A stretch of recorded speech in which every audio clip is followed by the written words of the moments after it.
Today is the LTD Board of Directors work session. It's Wednesday, November 3rd. We have projected this meeting to be 2 hours according to our agenda from 5 to 7. As a reminder, really quick before I do roll call, is that we had to move some items from our last board meeting since we didn't have a quorum. And that's why we have a robust work session this evening. So happy you're here. Let's go ahead and do roll call. And let's start with Michelle Weber. Present. Thanks, Michelle. Emily Secord. I see her, so we're good. I am not seeing Dawn Norden at the time or Susan Cox. So if they are both unable to join, we had a little bit of technological hiccups earlier. And so hopefully they'll hop on. If they don't, we'll have to just adjust the meeting because once again, we would not have a quorum. So we're going to give it a few minutes. I didn't initially have any comments from the board president, but I guess I could do like an improv song and dance to waste some time. So maybe they got here. Just kidding. I will not torture you all with that. But thank you to all the attendees who took the time out of their night to be here. My serious comment is we've got some really exciting stuff happening these next 2 months. And to be really honest, I just can't wait till we have a full board. We're going to have 2 new board members coming on hopefully next month. And this is just going to be great. And we are all so excited. So hopefully next month we'll do an official welcome and we'll have some new faces, and we're all just really excited for that. So that's exciting. And that's one great thing that's happening. Mark, do you have any comments that you wanted to share this evening? Should I let you keep talking on mute? Let me unmute now. And and you missed my greatest line. So but anyway, yeah, I got a few things. So one is board bylaws. We're going to provide a list to the board about by section of what was changed in each section, just so it's really clear on what's happening with the bylaws and what the changes are.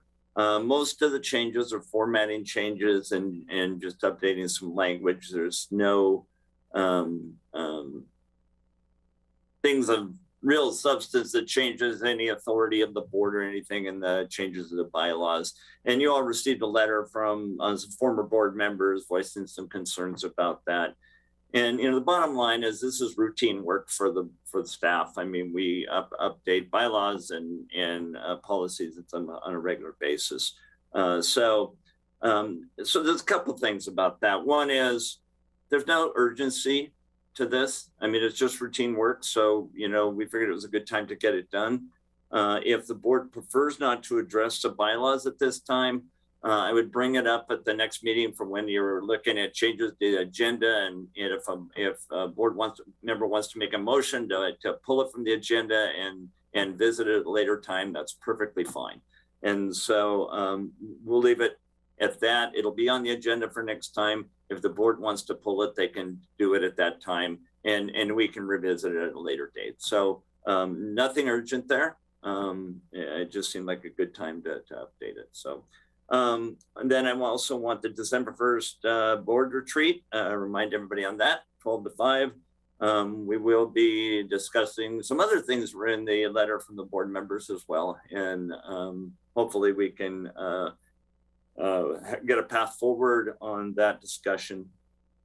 And then you will also see a policy at the next meeting on board compensation and reimbursement. And there's a House Bill 2992, I think it was, that became effective at the end of September, and it has to do with how board members are compensated. And it requires us to compensate board members for the work that they do for LTD. Based on an income threshold for, and so, what we're going to present to the board is everybody's going to get the compensation unless they opt out. And so we'll be presenting that policy to the board, so we're in compliance with the new regulations. And then as far as service goes, we had intended in February to have a bid and expand service. But because of the ongoing challenges to hire employees, ongoing absenteeism, and the potential for vaccine mandates that would interfere even more with our ability to maintain and have enough operators to provide this service, we decided not to expand service at this time. You know, operators are working a lot of overtime, and they're just, and you know, as you know, kind of indicated from last board meeting where they testified on the, you know, issues they're having. I mean, you know, they're stressed out, and you know, we just can't really put anything more on them right now. And so we're going to have a bid that's a no change bid, no expansion of service.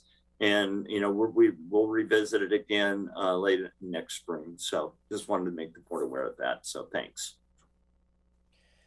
Mark, that's great. I think we all appreciate kind of these glimpses of what's ahead and some clarification on the thought process around the bylaws from the LTD staff. I think this level of communication is helpful since we don't have these interactions in person.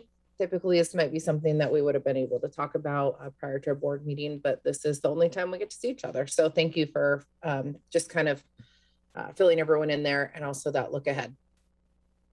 So really quick, I wanted to see if any board members had any announcements.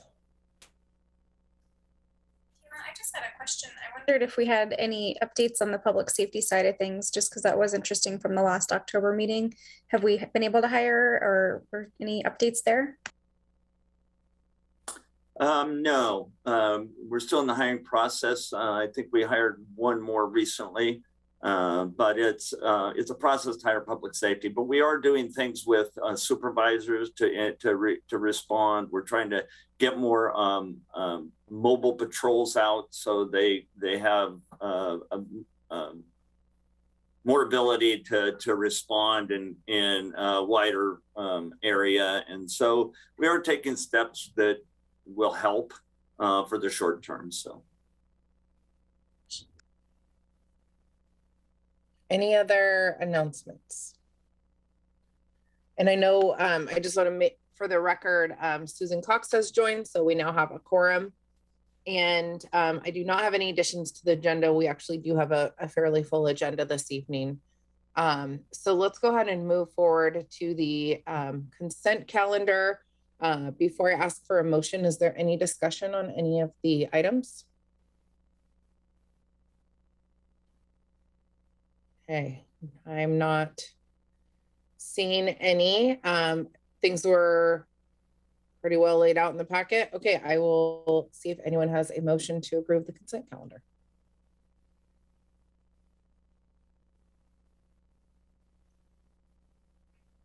I move adoption of LTD resolution number 2110-20050. It is hereby resolved that the consent calendar for October 2021 is approved as presented.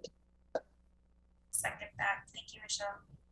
Thank you. So that motion was provided by Michelle and the second was by Emily.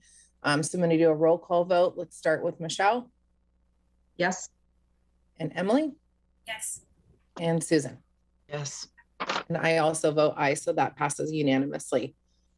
Great. So let's go ahead and roll. We're exactly right on time. We're going to go into our first presentation of the evening. So I'd like to welcome Cosette. Our first agenda item, or excuse me, first presentation is the statewide Transportation Improvement Fund, the STIF Technical Planning Committee establishment. So welcome, Cosette. Thank you very much. So good afternoon. Again, I think I know all of you, but my name is Cosette Reese. I'm the Director of Regional and Specialized Services, and I'm pleased to be with you today. I'm here with you today to provide some information on a technical planning committee LTD staff are recommending we establish to provide support, technical analysis, and intentional planning toward the development of future statewide Transportation Improvement Fund, or STIF, formula plans. For a bit of history, many of you have already been through some of this before in approving previous formula plans, but as part of House Bill 2017, the Oregon legislature established new dedicated funding to make a significant investment in public transportation to provide access to jobs, improve mobility, relieve congestion, and reduce greenhouse gas emissions around Oregon. House Bill 2017 allocates the revenue across 4 funds. The largest fund is the Formula Fund program. And as the qualified entity, LTD has an important role to ensure the funds are utilized to accomplish these goals for Lane County. The creation of the plan each biennium depends on our LTD STIF Advisory Committee to develop a recommendation of projects based on an inclusive and established process. This committee, comprised of community representatives and advocates, solicits, vets, prioritizes, and makes recommendations to the LTD Board of Directors as the qualified entity, who deliberates and ultimately approves a plan to submit to ODOT. This process required by ODOT generally follows a very tight timeline. Like the rest of the state, LTD has learned from the process, and we believe we can add value by providing technical and strategic resources to help prepare the STIF Advisory Committee and the LTD Board to identify our plan and ultimately for the funding to be used to best meet the goals in our community. We are recommending the creation of an LTD STIF Technical Planning Committee. In addition to LTD staff, this committee would be comprised of staff from cities in our area, Lane County, and Lane Council of Governments. This committee would meet on an ongoing basis. Its activities are outlined in your AIS and include collaboration at a staff level to support programs under the current plan, provide a technical framework for the sub-allocation of funds as required, benefits through intentional consideration of projects over multiple biennium by developing a draft plan that considers projects beyond just the next biennium, identifying opportunities to coordinate with other QEs on or qualified entities on transportation programs that connect beyond Lane County, identify and leverage other funding sources as available, and ensure that we're being consistent with adopted plans and policies. This technical planning committee would provide support for the STIF Advisory Committee and the LTD Board in much the same way that the Transportation Planning Committee, or TPC, supports the Central Lane Metropolitan Planning Organization. So we're asking you this evening for your authorization for our interim general manager to create this committee. And if you're ready to make a motion, there's a resolution on page 27 of your packet, or I'm available to answer any questions that you may have about this committee.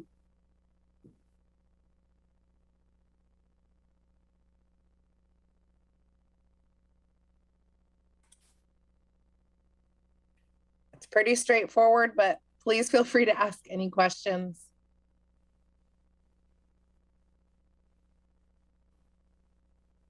I think we might be good, Cosette, you know, great job explaining. Thanks.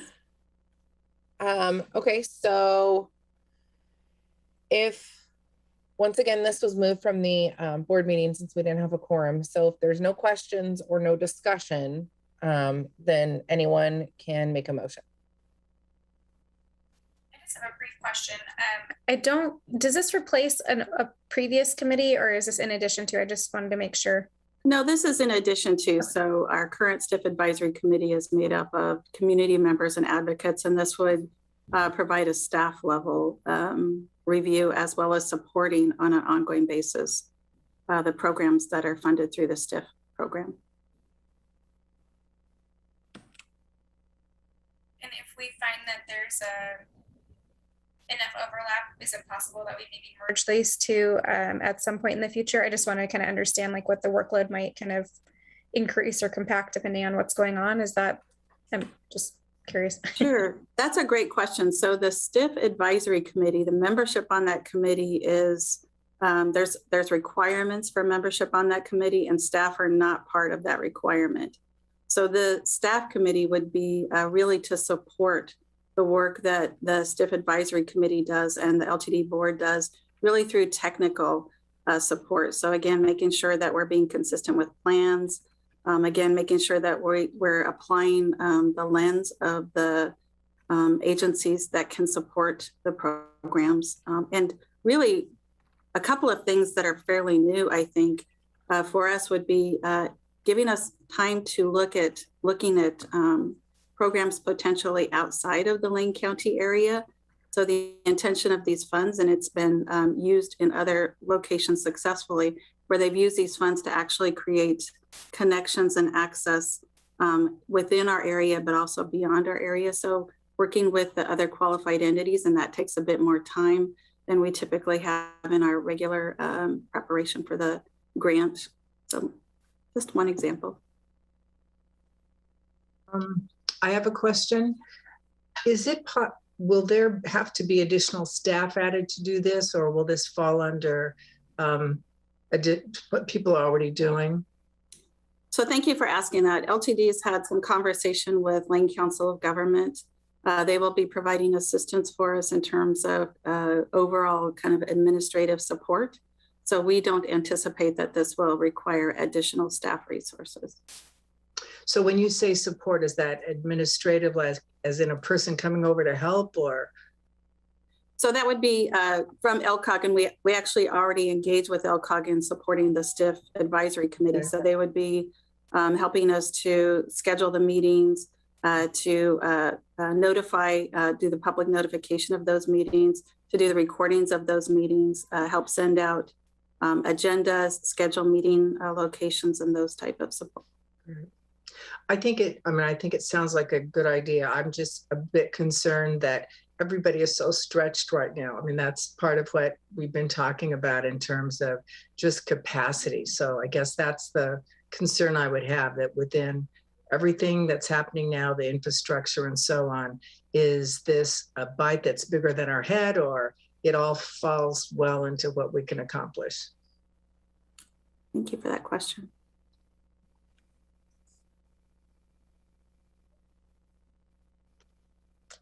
Cosette, and maybe you could remind us how many staff members are on the technical planning committee again? So this would be 2 LTD staff members, and then we would be looking for 1 to 2 people from other agencies in our county.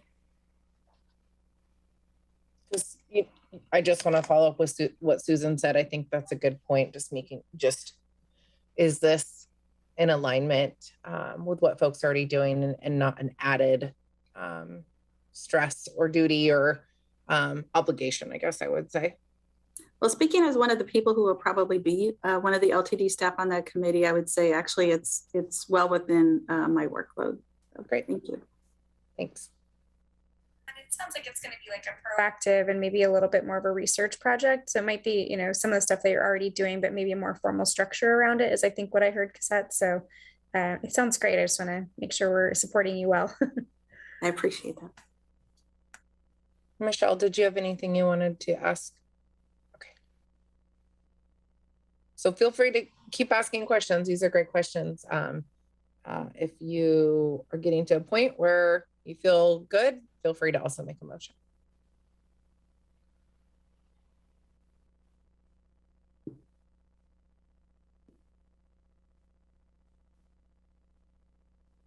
No more questions, it looks like, so I'll go ahead and make a motion here. I move adoption of LTD resolution number 2021-10-20-055. It is hereby resolved that the LTD Board of Directors approves the creation of the STIF Technical Planning Committee as presented.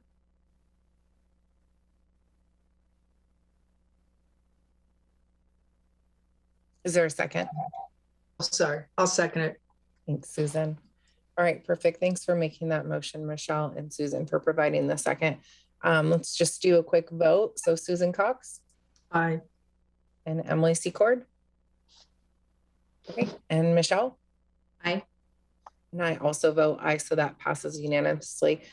Cosette, thanks for your time tonight, and thanks for having the vision to create this new committee and for being on the new committee. And as Emily said, just taking this proactive approach, and it'll be nice to also have the mesh with the committee that has the community members. So we appreciate the vision on this. Thank you. So we're going to let Cosette go free, and we're going to move on to our next presentation. So Andrew Martin and Jeremy Carter are here today. And this is just a presentation. There's not going to be adoption, but we are excited to see you both. You're both mad for plaid today, and we can't wait to see what you have to say.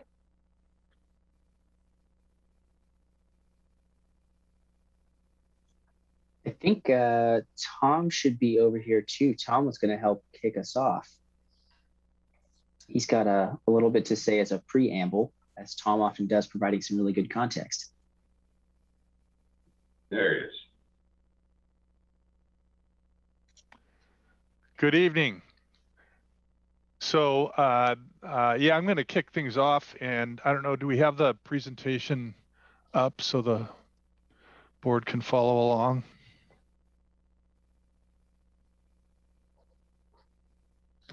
Do you guys need me to share that for you?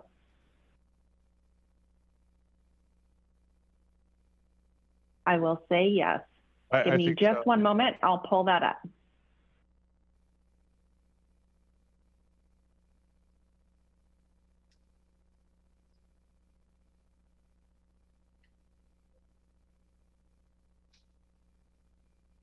So while that's coming up, yeah,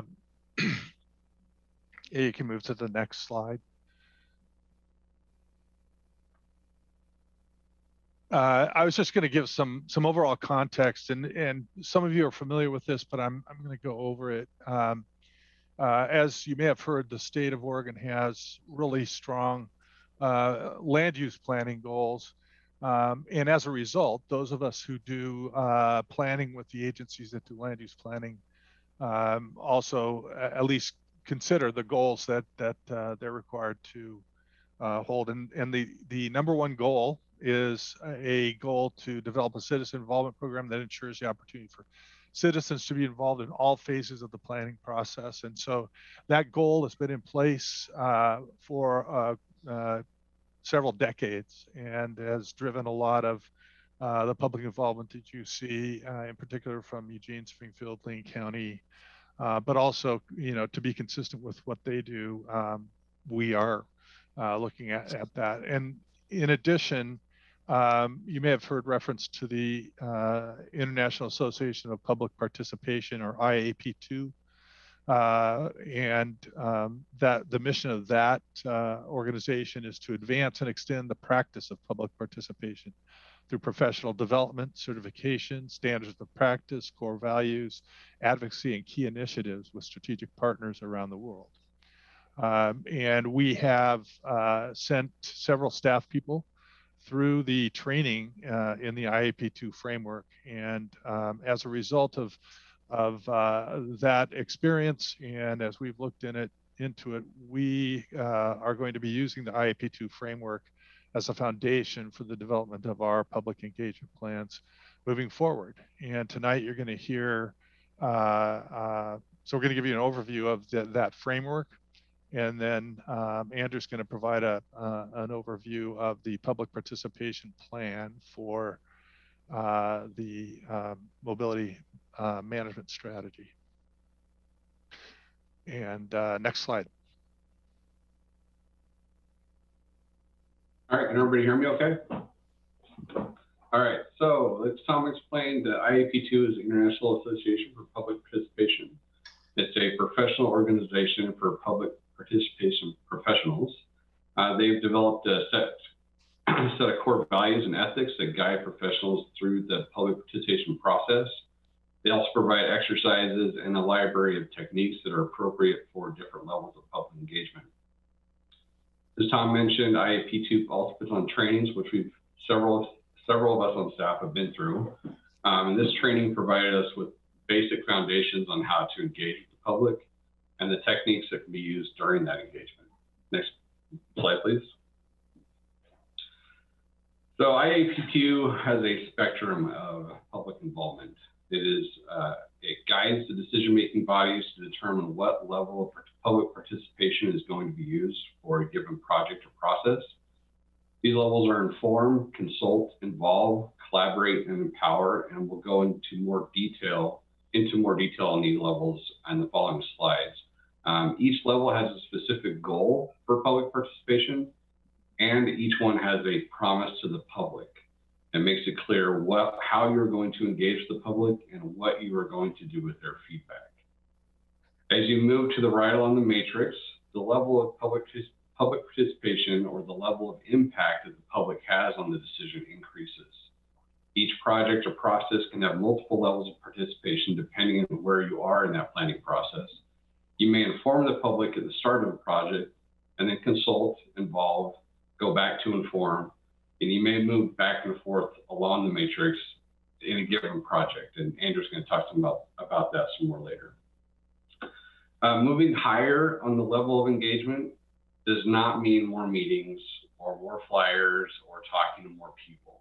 Each level has a variety of tools for interacting with the public and getting input, and it's all about the quality of that engagement, how you're conducting it, and staying true to that promise to the public with each of those levels.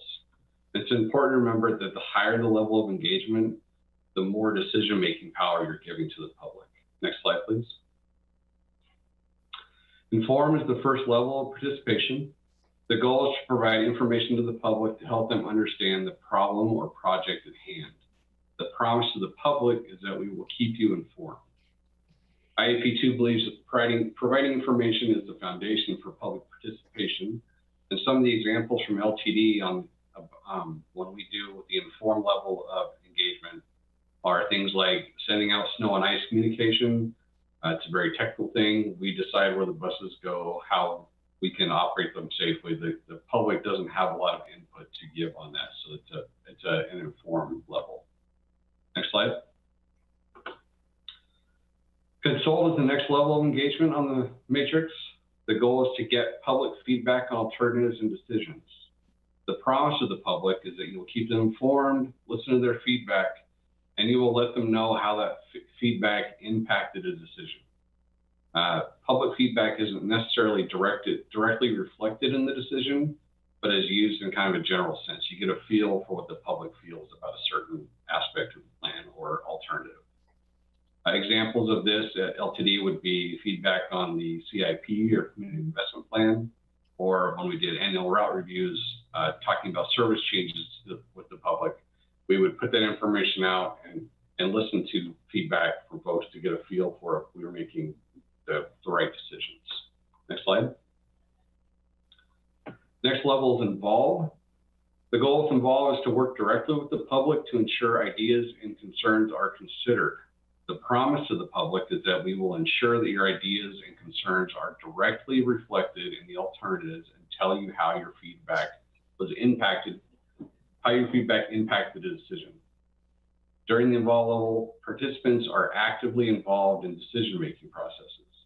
An example of this would be advisory committees like the Strategic Planning Committee or the STIF Planning Committee that Cosette talked about earlier. We're gathering people from the community and actively involving them in that process. Next slide. Next level is collaborate.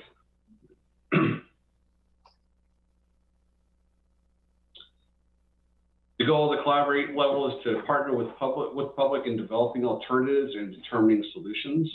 The promise to the public is that we will seek your advice and incorporate that input into the decision as much as possible. This level is often an attempt to find consensus on a decision, but ultimately the decision remains with the decision makers. An example of this would be part of the moving ahead process, which Angela will talk about in further slides. Next slide. Empower is the highest level of engagement on the IAP2 spectrum. The goal of Empower is to place the decision-making power in the hands of the public. The promise of the public is that we will implement what you decide. There's no real specific example of LTD of a Empower level of participation. San Francisco Mass Transit Authority, SFMTA, had a project on their Bayview, or the Bayview Community Project, what it was called.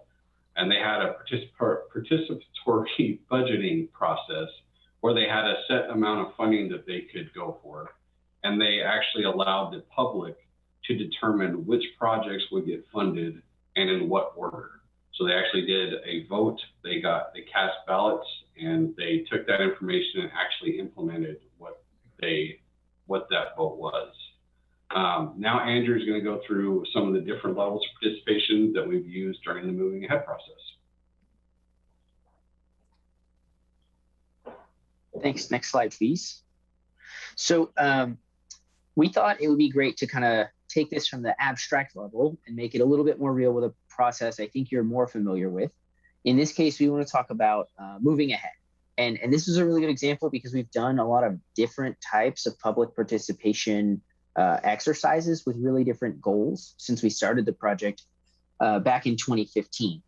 So when we started out, we kind of knew what we were doing with wanting to talk with the community about potential investments on 5 different corridors in the Eugene area, or I guess in Eugene specifically. And we started out and we said, well, we should really let the community design those corridors, what they look like. And I'll show you pictures in a moment. I love these photos. We went out and we did workshops on all of the corridors, and we sat down with kind of cards that were scaled to the size of things. So a 5-foot bike lane is half the size of a 10-foot car travel lane, for instance. And we had street trees and sidewalks, all kinds of things that you might find in the roadway. And we let people build what they think the roadway should look like. And we took that and we took it back to the engineers and the planning team, and we made that a reality. But the designs for moving ahead, both the enhanced corridor and MX on each of the corridors, actually came from what the community told us. We didn't start with something. We started with what the community wanted. Then we took that and we said, okay, now we have to assess these things, right? With moving ahead, we've done a lot of technical work to do assessments, and we went to the community and we asked them about what our goals and objectives should be. What should we be measuring?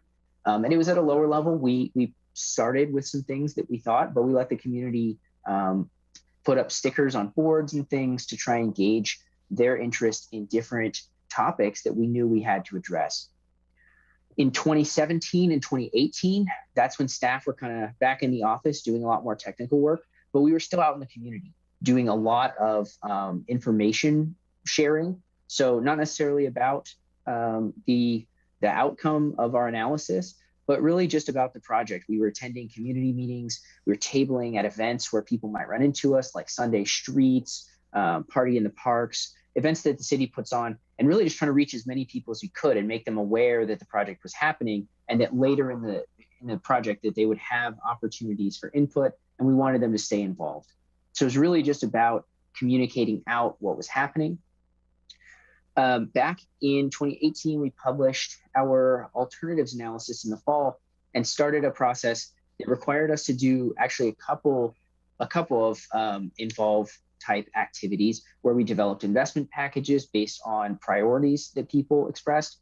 We revised those investment packages based on the feedback we got. And then we went back out for feedback and went to a public hearing. So it's kind of an iterative process there where we really were trying to respond to what we were hearing and bring something back and then let people respond to that again. And then we'll respond with updated information. So I was asked to come up with a total for these activities. And to be honest, it's really hard, right? You're seeing a couple words on the screen. Just in 2018 alone, leading up to the first time we did the investment packages, staff were at, I think, about 19 tabling events out in community presentations. We did 5 open houses, 1 for each corridor. And that process was repeated. We drove a marketing bus out at one point on a couple of the corridors and set up where people could come and talk to us and get information. So there's actually a ton of work that can go into any of these stages of involvement. Finally, I'll highlight, we're coming up to kind of the next and last big milestone, which is decision-making for moving ahead. And we wanted to highlight that that's kind of where the consult level is. People will be able to come and express their concerns in kind of the normal public comment form, but we're not going to respond to their feedback again, which is why we say we're consulting with them. We're not making a promise that their input will result in revisions to what we're working on and coming back at that stage with the decision making. So next slide, please. I'll go quickly. This is the photo I was talking about where we let people design the corridors, and I didn't get to participate in this, but I would love to do it in the future because I hear it was really fun to let people make those really hard trade-offs about how much roadway space we have and what they want to see there. I think we want it all, but sometimes it's hard to make that fit. So this was a great way to engage with the community and let them design kind of what the corridors should look like. Next slide, please. At the involved level, this is an example of something we did at our open houses. We gave people 5 stickers and we let them kind of vote on which of the criteria for moving ahead that we already knew we were assessing, but which of those criteria were most important to them. And those criteria showed up in our analyses later where we said, hey, here's what you said was most important, and here's how the projects score on that. Next slide, please. And finally, oftentimes, even when we're operating at those kind of more intense levels of public participation, we're always doing this informed step, right? It's really important that staff go out to events. Here's a photo from, I think, Sunday Streets back in 2018 or 2019.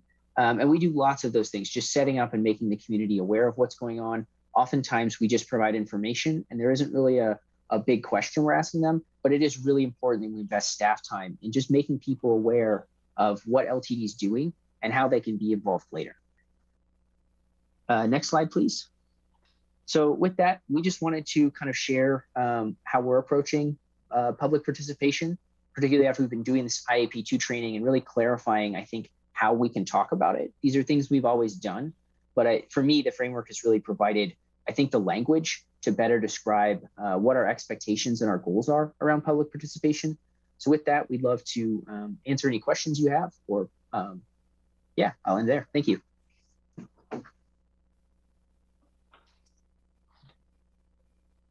Andrew, feel free to, I saw Susan had her hand up, but feel free to just call in, folks.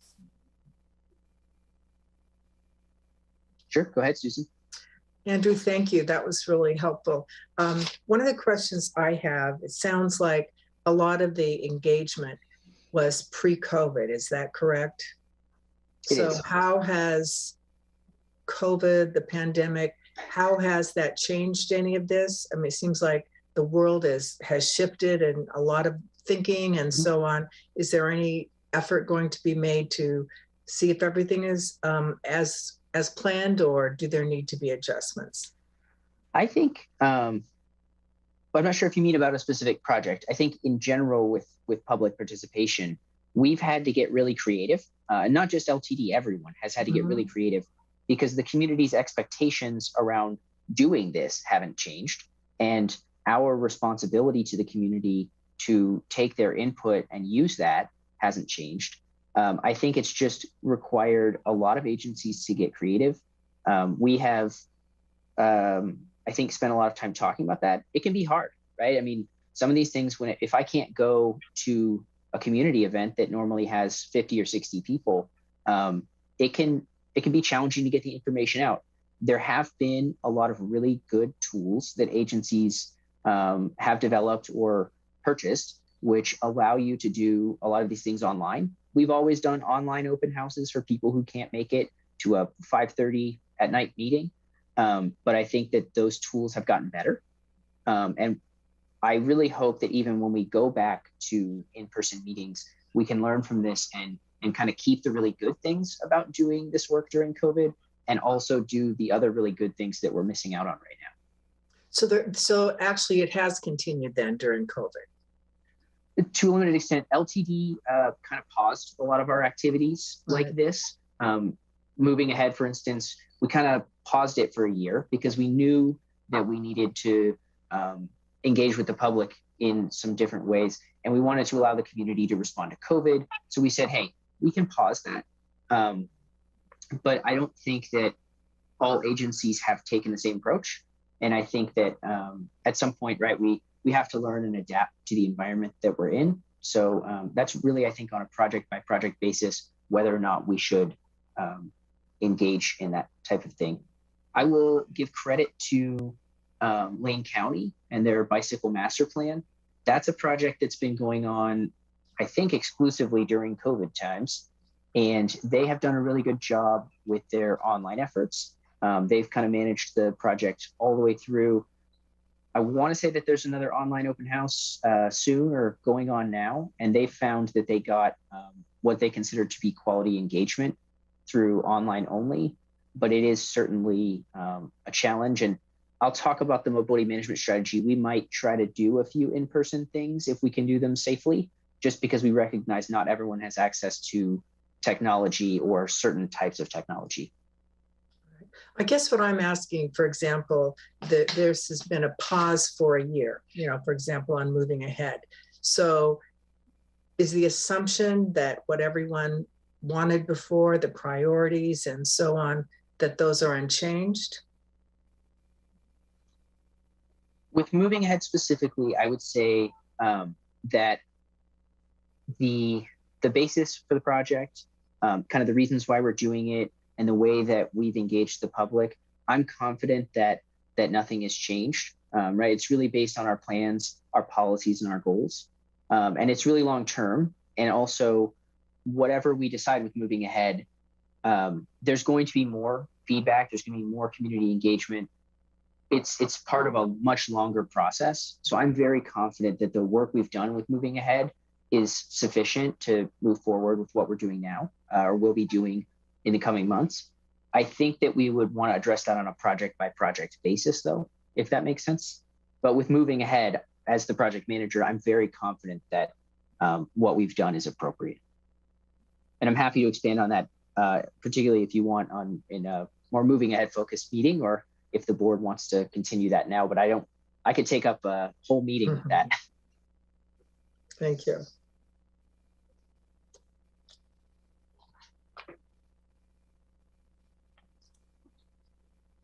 What other questions do people have?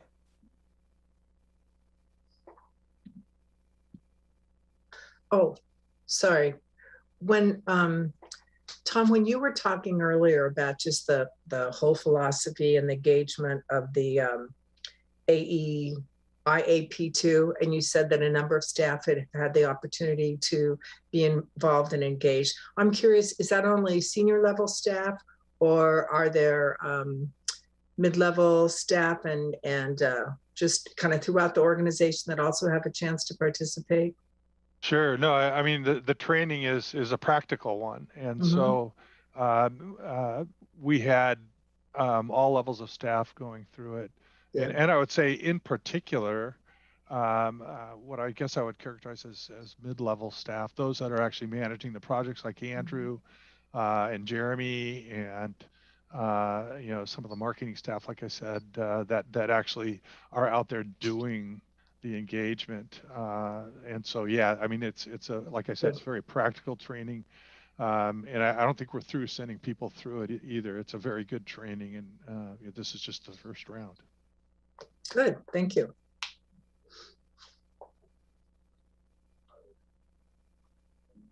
Michelle, do you have a question? Not really a question, is more kind of just a tack onto Susan's comment. I kind of had the same question as far as outreach to those that aren't necessarily don't have access to technology the way most of us or a lot of us do, just to make sure we're really, really thinking about how we're going to reach those folks and get their input. And I know you guys are it's really challenging in this world we live in today. So we really have to, like you said, get creative and really be thinking outside of our normal box.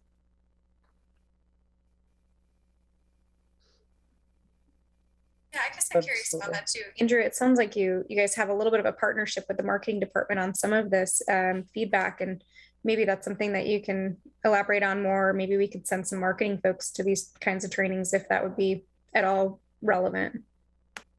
Yeah, oh, go ahead, Tom.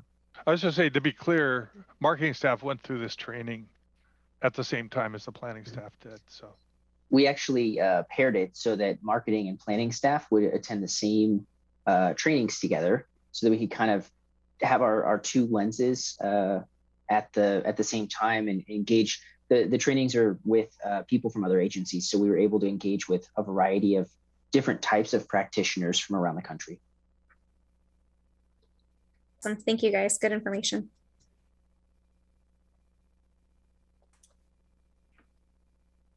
Okay, any other questions or comments?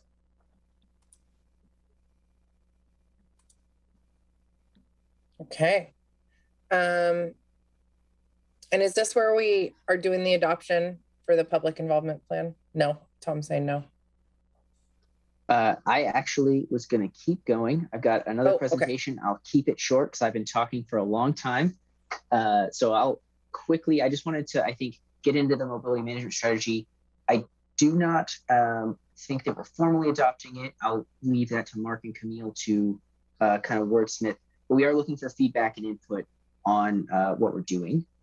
So let me share my screen. So since we're kind of getting into the mobility management strategy, after we've kind of given you information, we're hoping that that was helpful and you can kind of give us feedback with that in mind on our mobility management strategy. So for those that don't know, the mobility management strategy is a project that we really hope will help clarify how LTD can be successful in achieving our mobility management goals. Mobility management, I love this definition. It begins with a community vision in which the entire transportation network, public transit, private operators, cycling and walking, and others, work together with customers and others to deliver the transportation options that best meet the community's needs. And LTD has a really rich history of doing this. We have a rich history of engaging with our partners and experimenting with new modes that deliver a really high quality transportation system and transportation options to our community.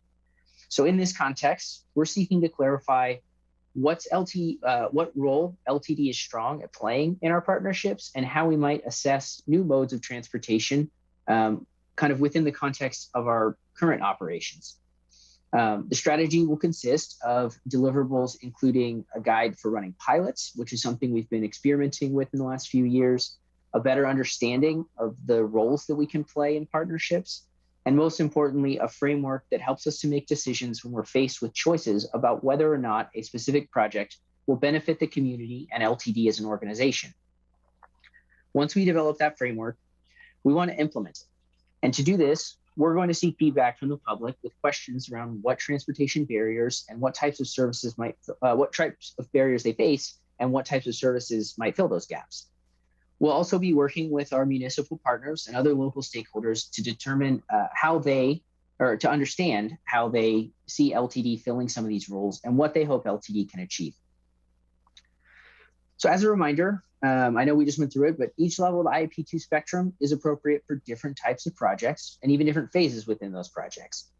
The creation of the deliverables for this project are generally technical in nature.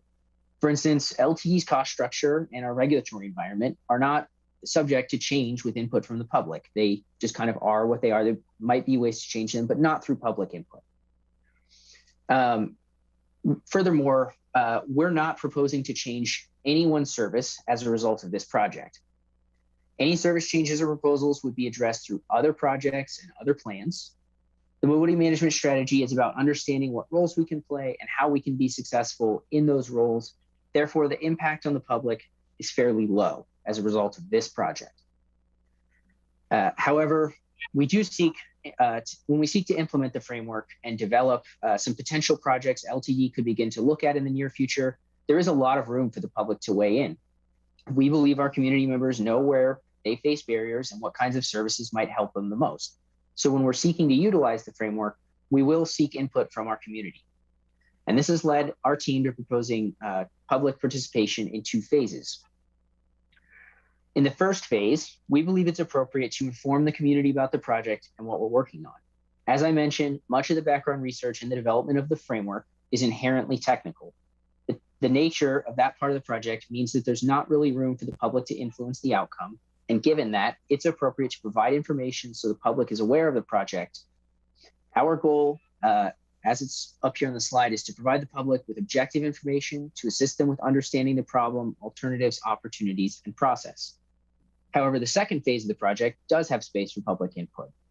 We plan to implement the framework once we develop it, and the goal will be to kind of test the framework, but also to generate a list of projects we could start to think about implementing as funding and staffing levels allow. The consult level is appropriate because we will consider all of the input, but we will have to make decisions based on the budget and schedule, which ideas are fully screened and end up coming out. Because this will not lead to any direct service change without some other type of process, the kind of, I don't want to say lower level, but being more on the kind of less, giving less decision-making power to the public is appropriate. They'll have opportunities in the future to weigh in about whether or not specific things should or should not happen. So as we mentioned, each of these phases can have a whole lot of different activities. And we have a variety of activities that are specific to each phase of the project. I'm not going to bore you with a whole list. They're in the packet. Happy to talk about them though. But I did want to highlight some of the maybe more important ones. So those are, right, a lot of information sharing, the website interested parties list. We're going to have a technical advisory group, which will provide both the technical kind of feedback to us from other area practitioners, like people from LCOG, City of Eugene, City of Springfield, our universities, and other stakeholders. But then we do want to get out in the community and do focus groups, community presentations, virtual open house, things like that. And I mentioned that we believe that it's probably still appropriate to be doing most of this engagement virtually, but we are sensitive that some people may not be able to access that. And so I'm working with our consultants. We're going to be very conscious of the fact that, particularly for certain groups, we may need to find ways to engage with them, not online. And we're going to have to find creative ways to do that safely, because LTD does, we are taking kind of a safety first approach on these types of issues. So we'll have to be creative, and I don't have specific answers on how we'll do that. I think we're going to have to kind of get in contact with those folks and figure out what works for them and what works for staff, and figure that out. But we are sensitive to it and we're aware of it, and we will be doing that. In particular, we're talking about specific and targeted outreach to historically marginalized communities, youth, people with disabilities, seniors, and also people who live outside of kind of the core Eugene, Springfield metro area. So it is, we do want to cast a wide net with our outreach here. So with that, I will mention we presented this information to SPC and got some feedback from them, and they gave us some good feedback. Today, we're here seeking your feedback, and we'll do our best to incorporate that into the plan and throughout the project. So thank you for your time, and I'm happy to answer any questions or talk about specifics. Thank you, Andrew. So same thing, go ahead and just facilitate the discussion or call in folks for questions.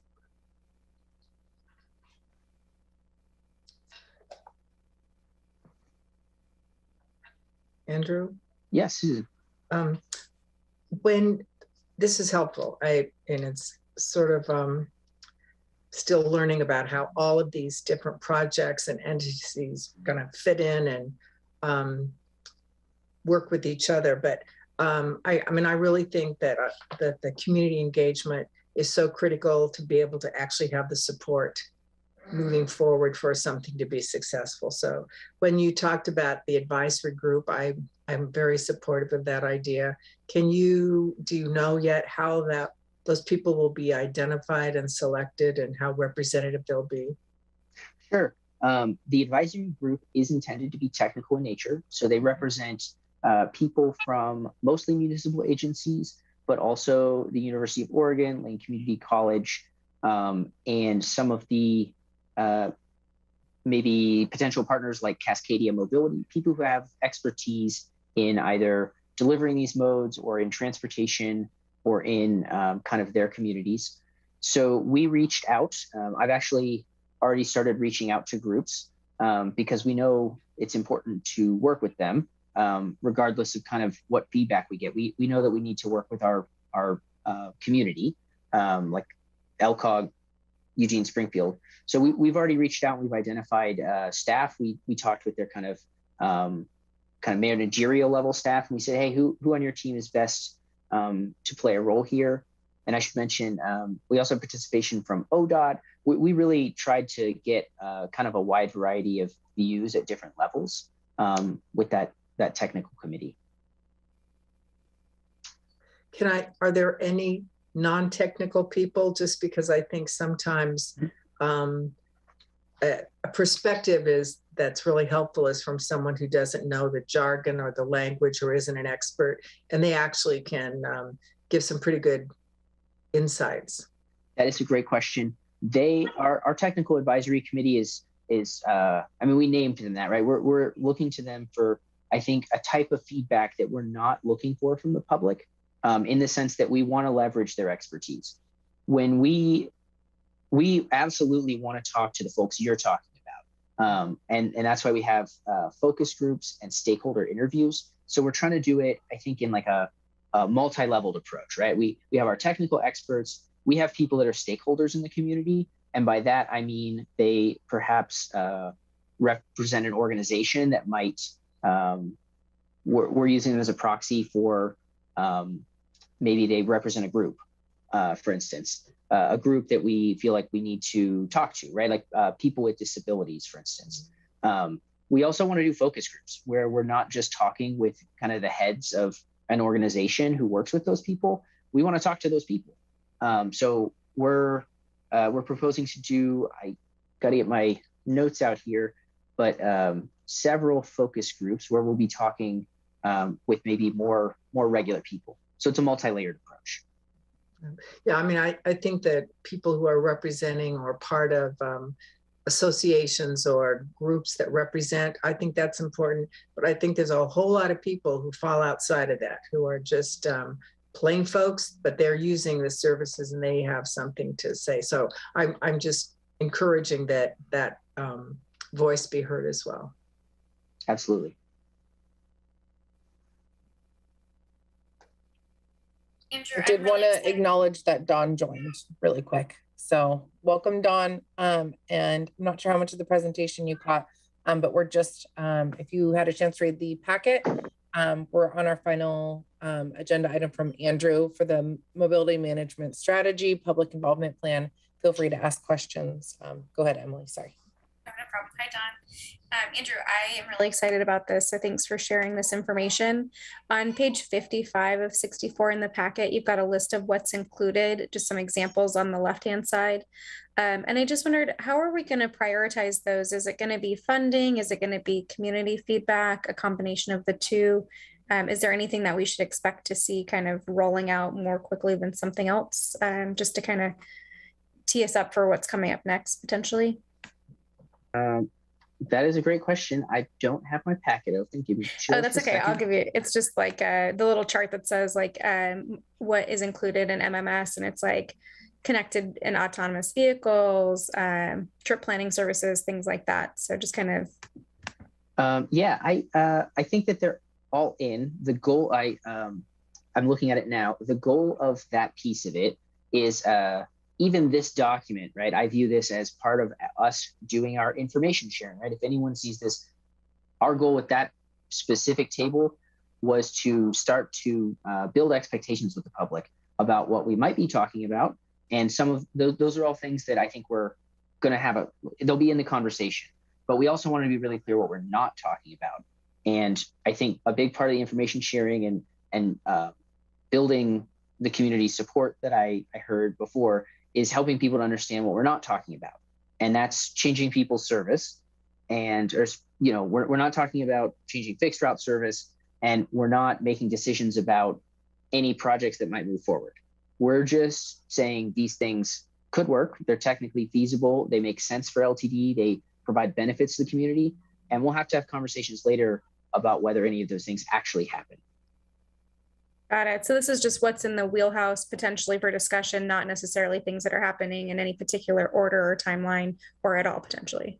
Correct. Okay, that's helpful. I was just trying to figure out if this was like a priority list or if we were just sort of throwing out kind of the brainstorm of where to start from. Yeah, it's really where to start from. I hope we actually get a list of things that we might include that's much longer than that, but that's part of the process, and we'll get there.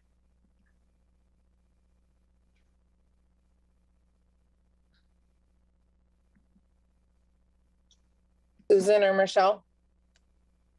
Good. Dawn, did you have any questions or anything you wanted to add? No, I'm sorry I got in late. It just overwhelmed by the day. And I'll just have to go through the package and we'll see each other next week. Get some more information. So we are looking for adoption of the public involvement plan. So I just want to make sure everyone has asked their questions or brought up everything they want to discuss before we call for a vote. Andrew, I have a question about the timeline. Sure. So we're in autumn 2021 already. And so yes, the next marker is winter 21, 22. And so is this agenda, the timeline, is that still relevant or? It is still relevant. We are hoping, based on where we're at with kind of our background research and everything, that we could this winter, like early 2022, start to work with the community with those focus groups, those interviews that I mentioned, to start to understand how we might apply our framework. We haven't finished developing it yet, but we have been doing a lot of the background research, and barring any, I think, major concerns from the board at this time, this is a good timeline for the project. And so this all still fits into the timing for the strategic plan and so on? Yes, I think so. I'm much more focused on kind of this project, but it definitely fits with kind of where staff are at with the strategic business plan, as far as I know, at least as far as my work connecting to the strategic business plan. Thanks. And I don't see a motion or a number, resolution number on the packet. So just wanted to check in with you and see if you actually need a motion on something, or if we maybe need a number to reference for that motion. No, no, thanks for that. It's just really for information and questions and any concerns. So okay. Thanks. Okay, just kidding. Thank you for catching that, Emily. I live and die by that agenda, so thank you. I have to ask, there's one in the fall where it's LAE-KISS. What would that be?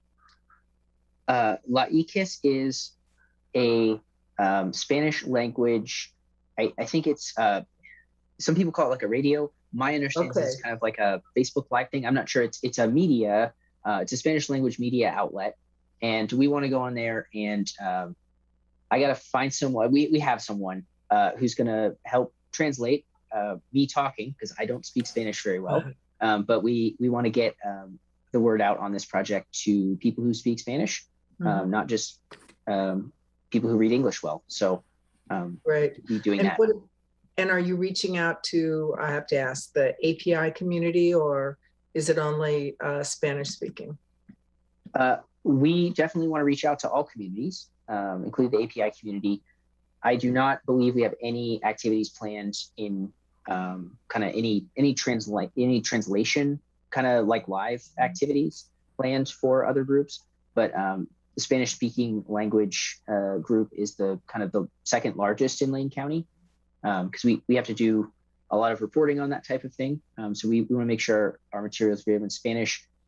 It, I think, becomes challenging to find partners sometimes with other languages. We have good Spanish language partners like La E-KISS, but we're certainly open to connecting with anyone. I mean, if there's someone we should be talking to, I would love it if you could pass that along to me, and I will make sure to get in touch.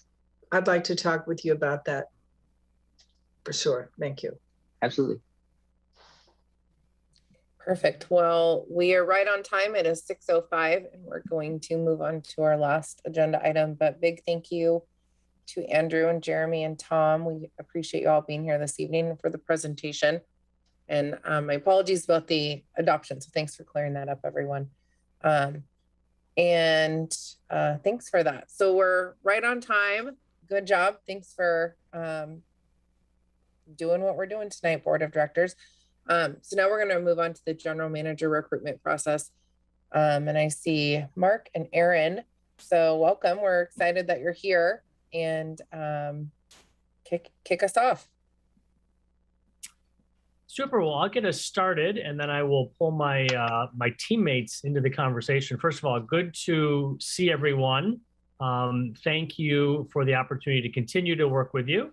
And thank you for the trust in being able to work with each of you and the community, which you have impressed upon us during the process in selecting your next permanent CEO and general manager. We're sort of viewing this as kind of a 5-phase process, and we begin phase 1 this evening, which is with the board themselves.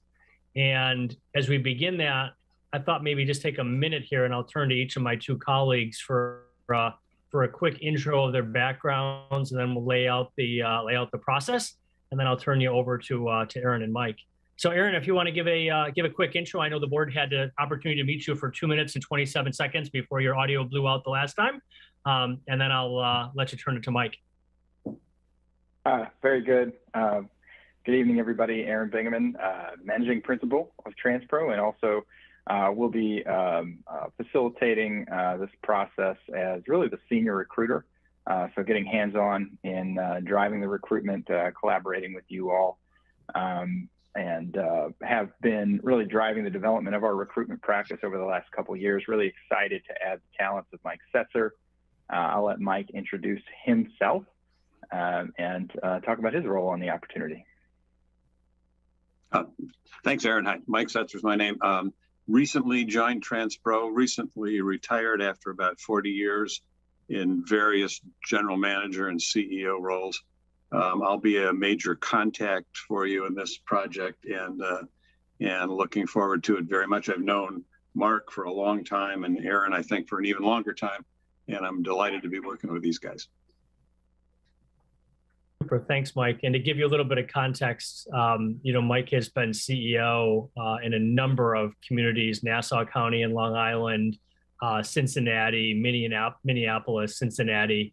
Will be hugely helpful as we work through this process.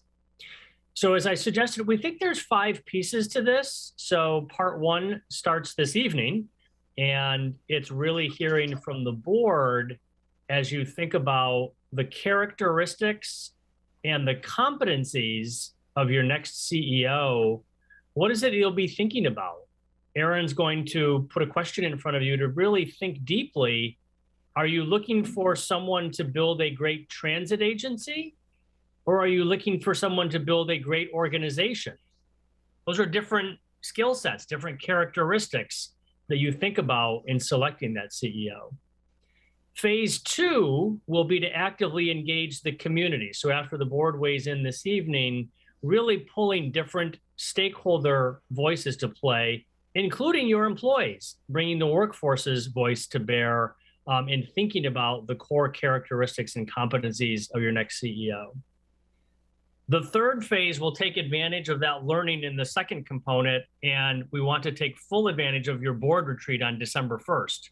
So working with your interim CEO, plan a significant portion of that time together on the 1st of December to really finalize a job description, finalize the schedule for the search process, which brings us to phase 4, actually going through the recruitment and identifying the right person to lead the organization and work closely with the board and the community and various stakeholders to bring value. And then finally, phase 5 is startup. I think one of the reasons that we suggested we could be a good choice for you in this process is traditional recruitment firms place a CEO into an organization and wish you all good luck.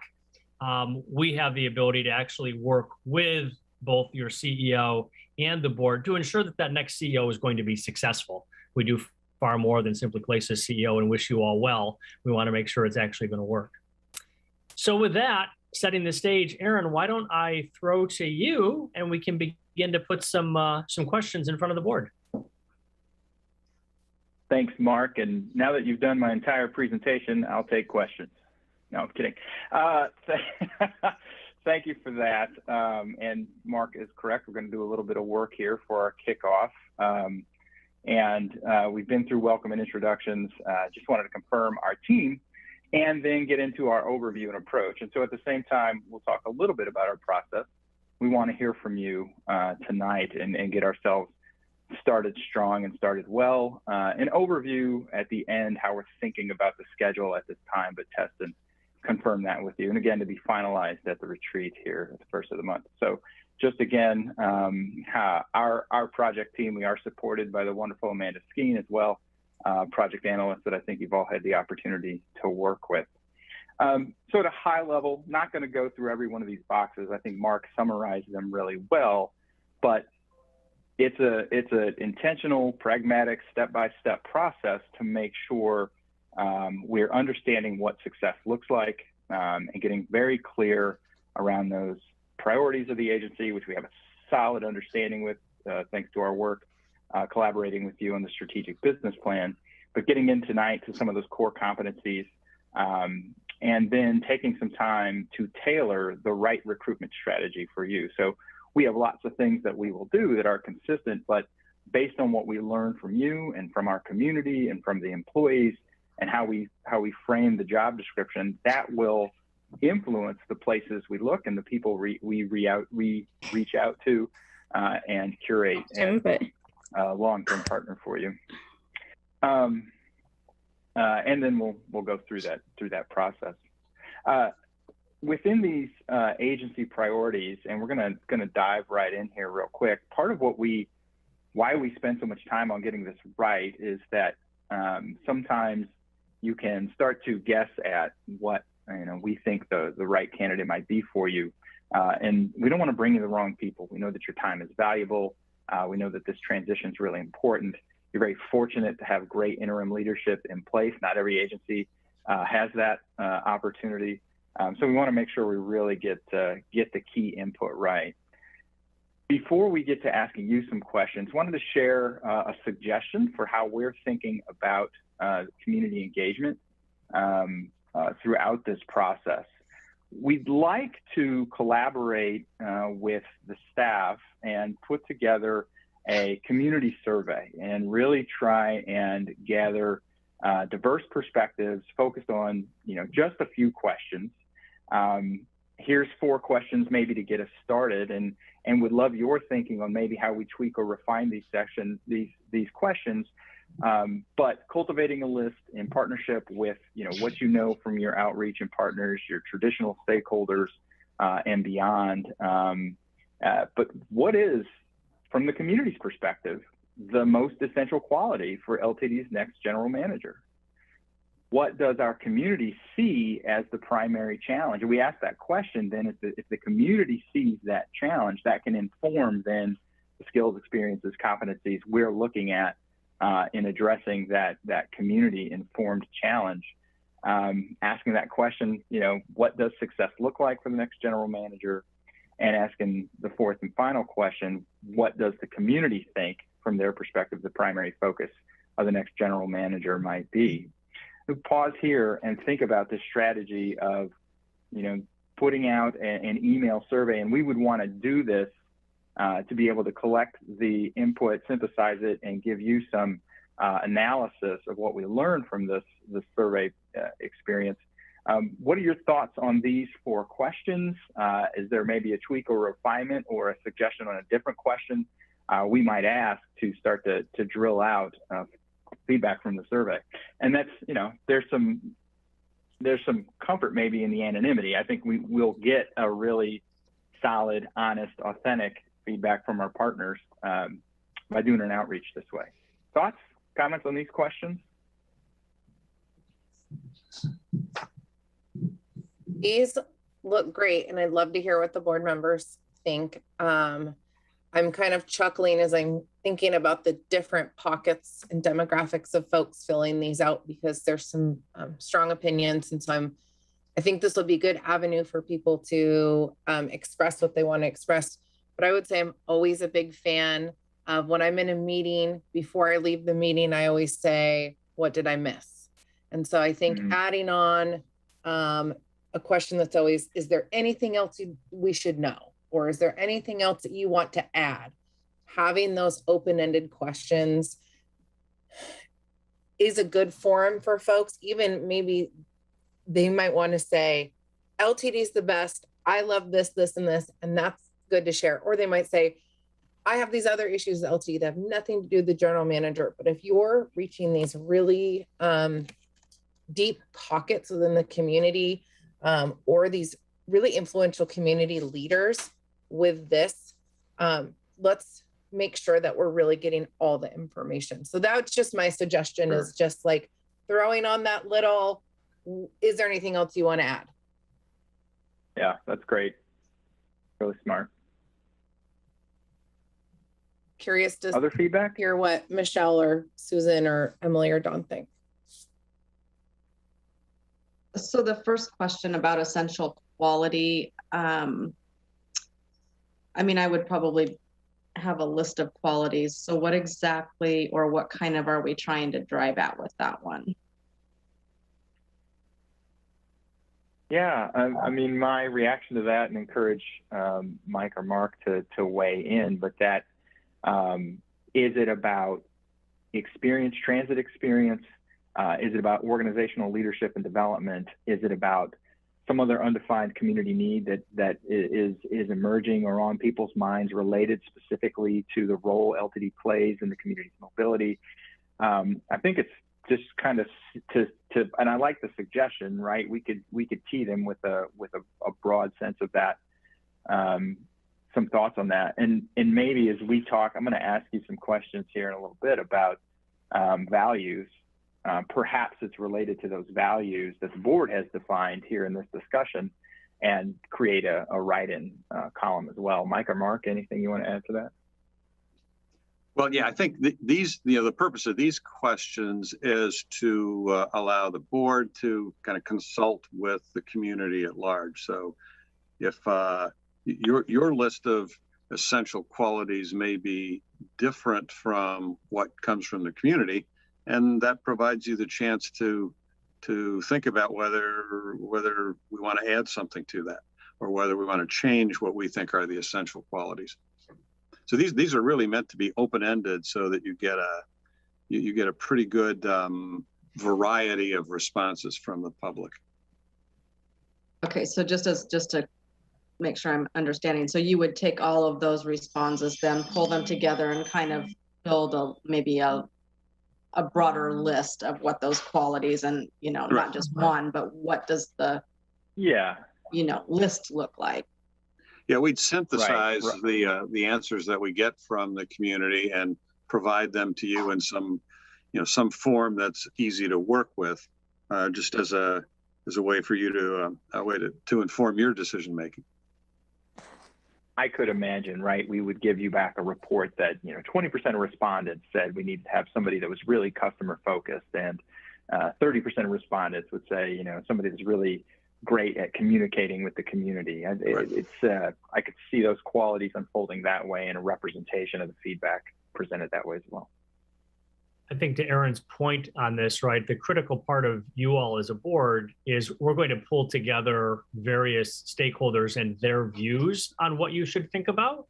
At the end of the day, it's your decision as a board to synthesize, those voices. So we're going to bring in the voice of customers. We're going to bring in the voice of employees. We're going to bring in the voice of the community. At the end of the day, it's you all, setting the priorities of what are the qualities of the person that you think makes the most sense. Yeah, good point. And I will encourage anyone to provide us some additional feedback on these questions. But let me skip ahead, because Mark said something I think that's pretty important.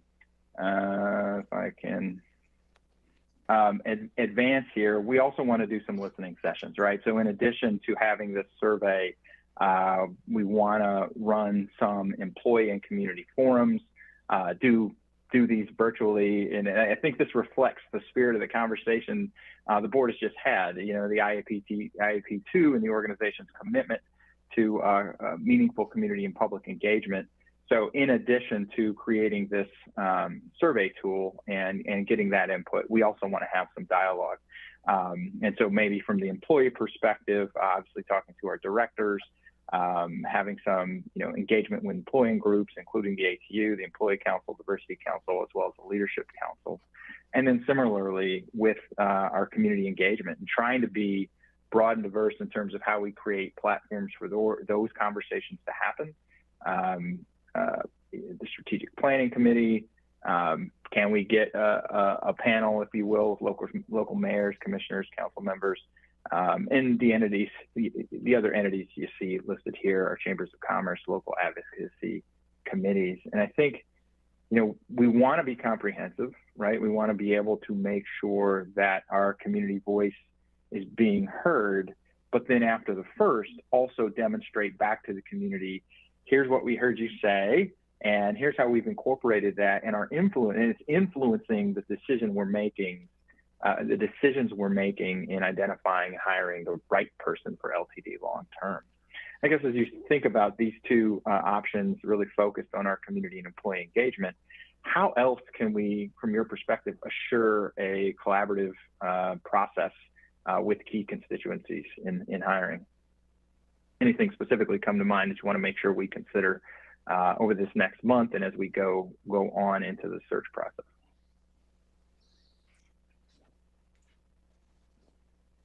Aaron, I was just going to mention on that last slide, I think if you flip-flop the fourth question and the first question, sorry to go back, I think that might be helpful. That primary focus might kind of help provide some clarity for those other three questions. So just kind of reordering those as a general feedback. And I just want to think a little bit longer on the last question that you just asked. So Sure. I have a question with regard to the collaborating with the LTD staff to develop a comprehensive list of survey recipients. So is that separate from what the board's involvement would be with that same process? Or is that something that the board and staff would do together? In terms of developing the list of recipients? Mm-hmm. Yeah, I think that, and I'll lean on Mark here a little bit as well, Mark Johnson a little bit as well, if he wants to tune in. But I think that our assumption in developing this is that there's already probably some sort of standard outreach list that LTD is communicating with. I think giving the board visibility on that and making sure that we're not missing somebody would be a great opportunity. Mark, is there anything you want to add to that? Yeah, so we're already working on a list to reach out to the community with this survey. The next slide that has all of the groups listed, those are intended to be on like Zoom meetings with the different groups. So we would actually speak to them and get more information out of these groups. So the survey is intended to be cast a really broad net in the community. And, we could send it to 304 or 400 individuals, right? And get input that way. We're just really looking for a broad net all the way around. So we're already looking at the list. Yeah.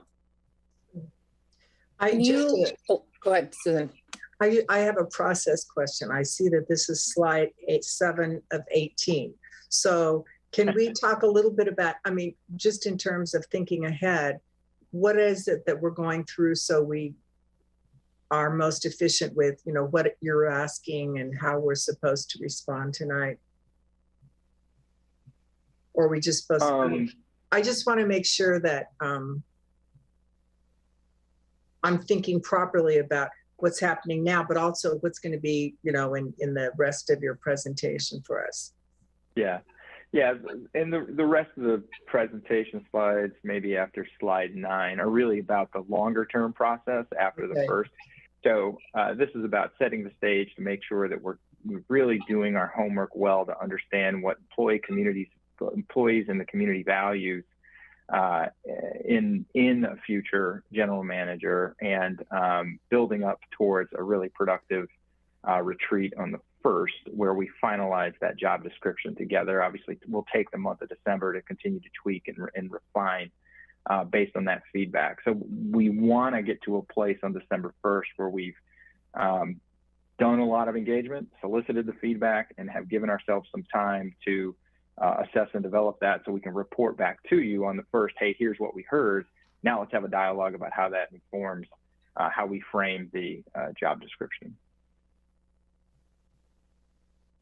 Susan, thanks for asking that. I think that timeline is helpful to know that on December 1st, we're wanting to get some report backs on feedback. I just had a quick question.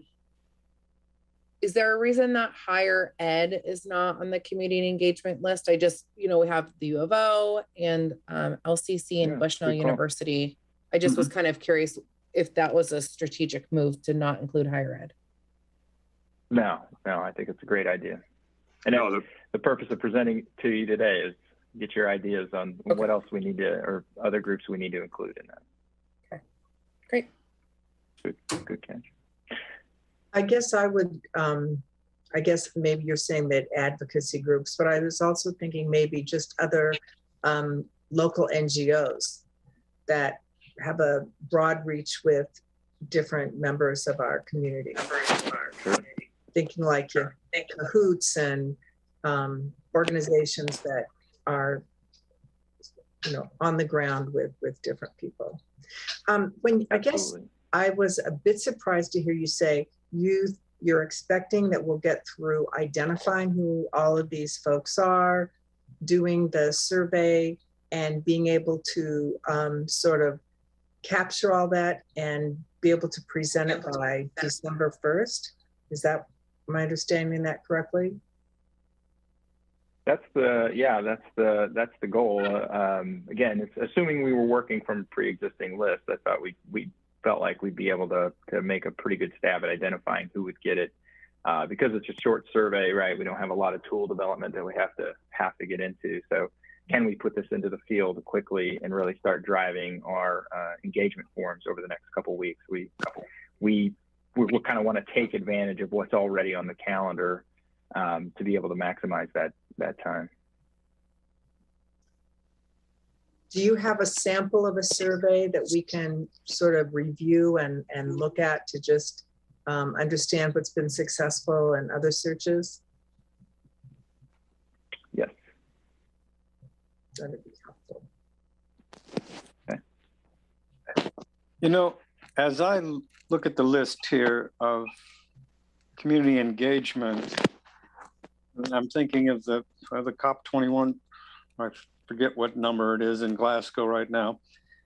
As this is beyond this community, it's the worldwide community, and looking for alignment with the whole array of action this organization.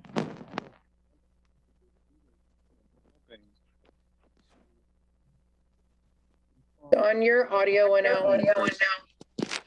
Is my audio running? Oh, there you go. No. Oh, well, no, it seemed like it was okay. I don't know. That's the one thing I was looking at and seeing it missing, that we have local advocacy groups, like 350 Eugene and Sierra Club and stuff, who are very involved in this. But I feel like that should take maybe specified a bullet point specifically for the alignment with our organization and the worldwide effort to cut carbon emissions. And that's already our sustainability group is already working on that. I just want to emphasize that and make sure that whatever general manager was in alignment with that.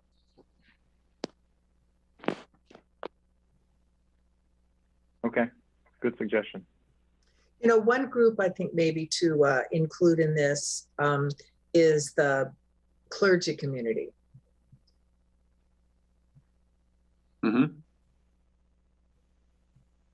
Yep. Yeah, that's easily added.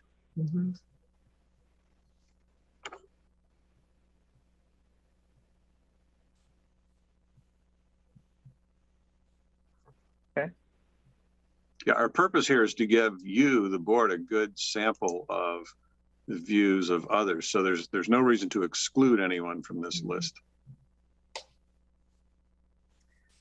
The point of this entire process, right, is to get the board to a point to understand as you begin the search process, do you want someone who's got strong operations experience in transit? Do you want someone that thinks about customer experience? Maybe it's from a hotel or a restaurant. Do you want someone that has the ability to coalesce community groups? Do you want someone that has the ability to be an amazing fundraiser and go secure federal dollars, right? So it's just being super clear on what's the profile of the person that you want to go find. Mark, you just prompted me. I think back to that list of who else to include, I think it makes sense to at least talk with, some representatives or have people from our legislature. Hear from them. What are they thinking? What is important to them? I think should be on the list. Yep, I think we had elected officials on the list, but absolutely agree. And maybe this is a naive comment, but I feel like we probably have lists and lists and lists of people that we've reached out to in the past because we do quite a lot of community outreach. Is there a way to get a list of what's already compiled so we can add to it? I feel like we could be here all night just giving comments and suggestions. Yeah, Mark Johnson, that's something we can do, right? Yeah, we could provide, build off of that existing list. Yeah. Absolutely, yeah, and you don't have to do it all tonight. I mean, if you think of groups or whatever, send them our way, and we will compile them and add to them and make sure that the best of our ability, we won't miss out anybody. And a lot of what Andrew talked about, the groups that he's reached out to, in the other things he talked about, those are all groups that, we would reach out to as well, so. And Mark, when you said send them in, who do you want those to go to, and what does that look like? Yeah, I would just email them to me or Camille, and we'll make sure they get to where they need to go. It's worth noting, and Aaron, I think, teased this, but we don't have to go fast, right? There's not a reason to go fast. We're trying to take advantage of the fact that you as a board are going to be gathering December 1st. And so we're trying to put as much good information in front of you on December 1st as we can. But if we're not ready, we don't have enough voices in play to be able to finalize on December 1st, we don't have to finalize on December 1st. There's nothing magic about that date. That's right. Thanks for that, Mark. And I do want to echo that. We aren't in a rush, and we shouldn't feel like we're in a rush. And so if the cards fall in the right way, great. And if not, that's fine too. I did want to let the TransPro team know that the old GM evaluation included a list of community leaders that we were obligated to reach out to with a set questionnaire that was then incorporated into that GM review.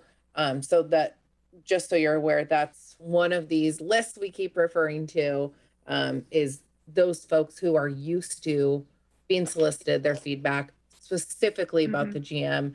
And what's great about that list is they have been contacted for years and years and years. And so they'll probably have a good depth of knowledge, and would be good people to reply. So great. So I just want to give everyone a quick heads up. We got about 25 minutes left until our meeting ends. So I will let you guys keep going.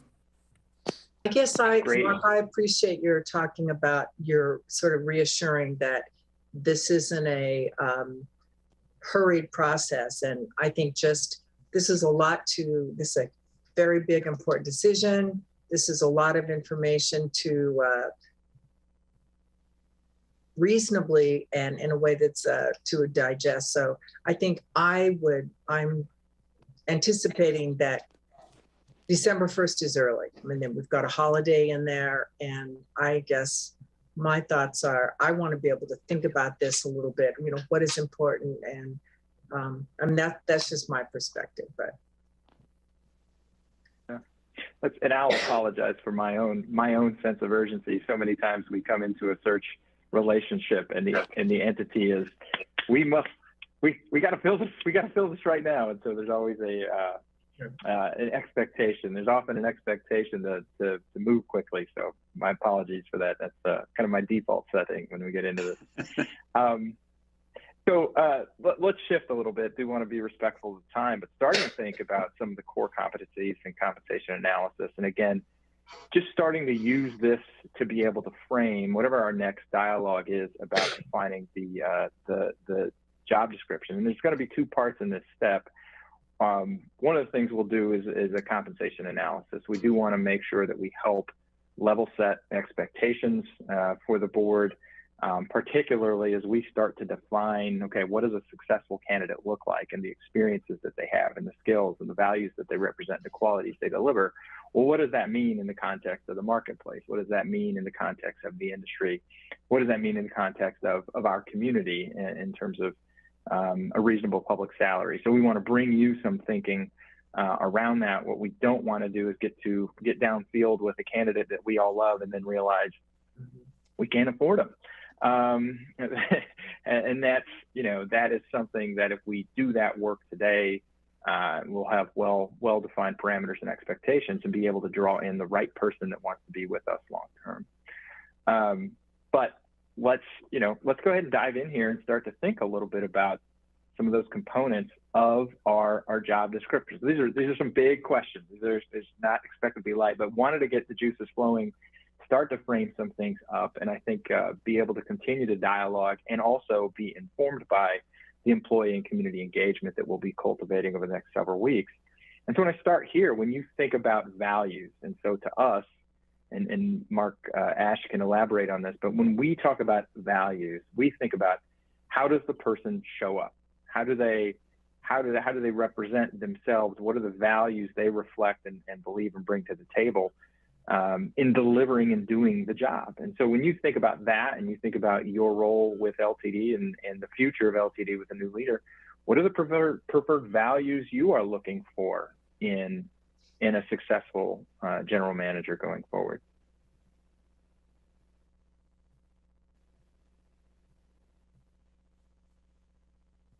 Big question. I guess I would like I'd like to think about someone who is a strong leader, and that the values of integrity and collaboration be very important. Obviously, the honesty, all of those things too, but to be able to know that the general manager has is trustworthy and just, I guess, those are important to me. I think all of those make up a strong leader, but I also think that you can have all those values, but if you're not a strong leader, it's sort of not going to be helpful.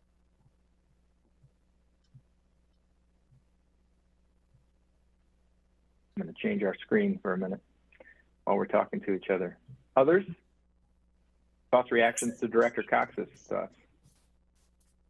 That's a good summary. Thanks, Susan. I also would just add somebody that has a good ability of understanding what our community needs are and kind of just brings people together for some just more cohesive movements forward, because we do have a couple of challenging community topics that might change the way that our services are deployed. So that could be a big deal. So proven ability to understand, so if they are coming from somewhere else, they've demonstrated an ability to understand a community and meet those needs specifically. Yep, that multifaceted, approach. Mark Ash, put you on the spot real quick. What's the difference between integrity and being forthright? And is that a distinguishing value we want to make here? So it's a Aaron teed me up on purpose. So it's a push that I will make on boards and senior executive teams sometimes, is those words mean different things, right? So integrity is if you ask me a question you expect me to answer you with honor. But being forthright, you might not have to ask me. I've shared it because I'm being forthright. And so it's being really purposeful to think about as a board, which one do you mean? Do you mean integrity? Do you mean being forthright? A value that I sit on a college board, a value that I think about is I want an executive that is selfless, that's not negotiating with me over, $1,500 for whatever. I want a CEO, a college president that's thinking about operating with selflessness, in their approach. So I went a little further than Aaron's question, but it's being really intentional about what are those core characteristics of the person that you would want to work with and have work for you. Well, if that was a question, I think we want integrity, forthright, and selfless. I've got 9 more if you want them. I just stopped at 3. Director Norden or Weber, thoughts on this, the values that you want to see in our next general manager? Well, I was looking at the list of, okay, is it externally or internally focused? And, I'm feeling like we should have an organization that's kind of integral to our community. That's just part of the community. And okay, now what happened? You're good. We can hear you. Got the screen back. I reshared. You went. So I wanted to go ahead and share it so everybody could see it. Well, it wasn't trying to choose one or the other. It's kind of like being both and being engaged in our community in such a way that it feels like, we're just one agency that's kind of coordinated with all the rest of the effort in Lane County to do the best job we can. And, that's just trying to be one community rather than separate, making the best transit agency and then integrating it into the community as a whole, which may or may not be in alignment with the transit agency. So, I'm just, struggling with all these terms and how what it looks like to me to mean these different words. We asked the question about external and internal. It's a really smart insight, right? About, our expectation would be that we are integrated with the community. We like to ask the extremes to be able to force the thought that provokes an insight like you just shared.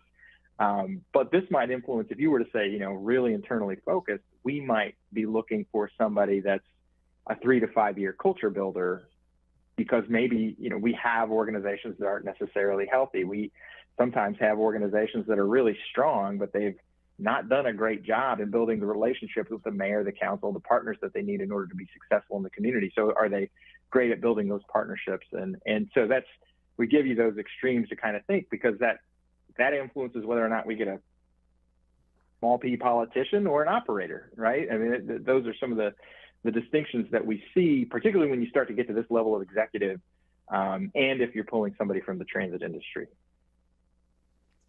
I think that internal is important, and part of what makes that all work is really good staff that are in place and know the internal working. And obviously a general manager needs to be able to have a good understanding of that.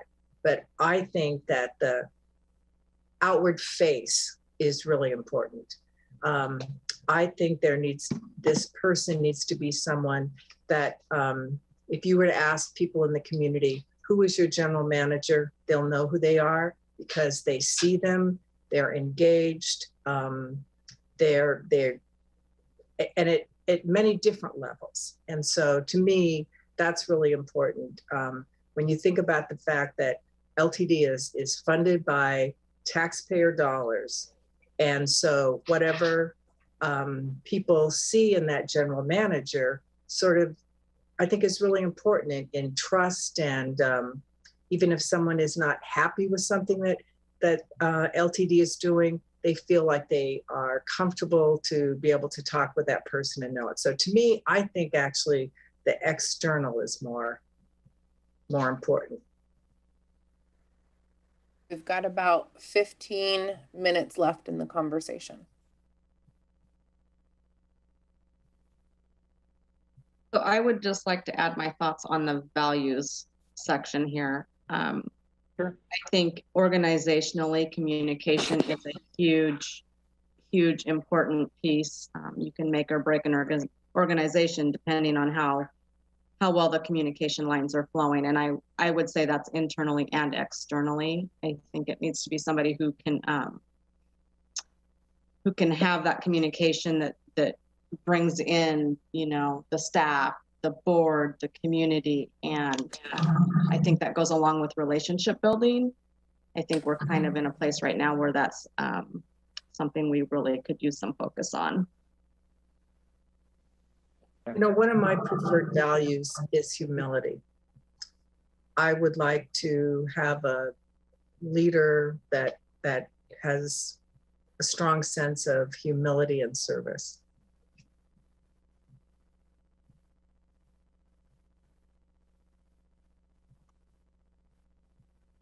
What about this idea of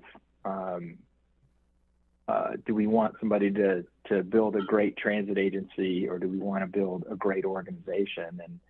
And I think Mark did a nice job of framing the nuance of how we think about that.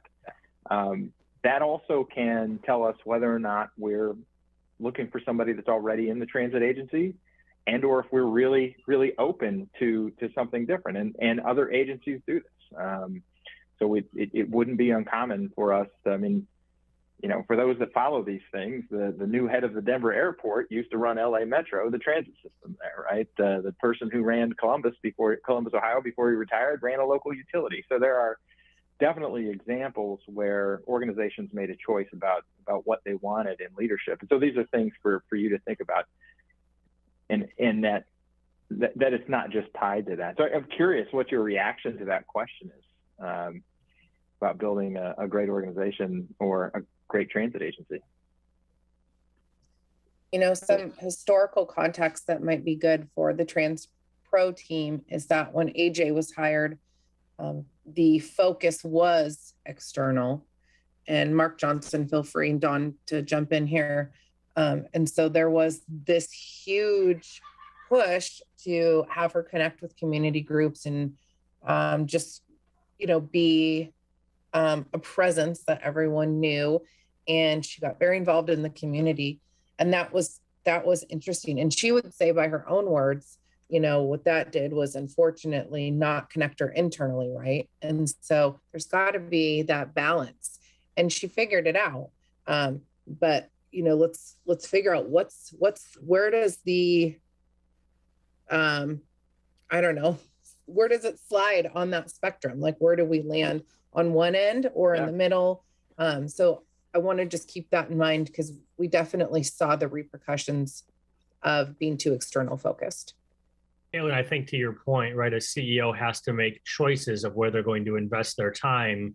And I think it's the board being clear to your CEO, do you want 65% of your time outside the building, or do you want 65% inside the building? And so it's, do I need to build systems inside because I can't be there? I have to be at Rotary or whatever the club might be, the chamber. How do I think about where I prioritize my time? There's not going to be a fast rule, obviously, but it's a guide for your CEO to think about where their priorities should be. I guess I think a lot of that has to do with the infrastructure and the systems around the leader.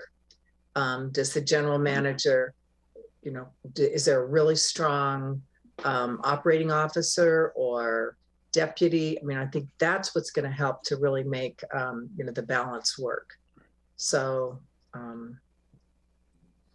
I think it depends so much, obviously, on who the individual is, but I still think that an external focus is important.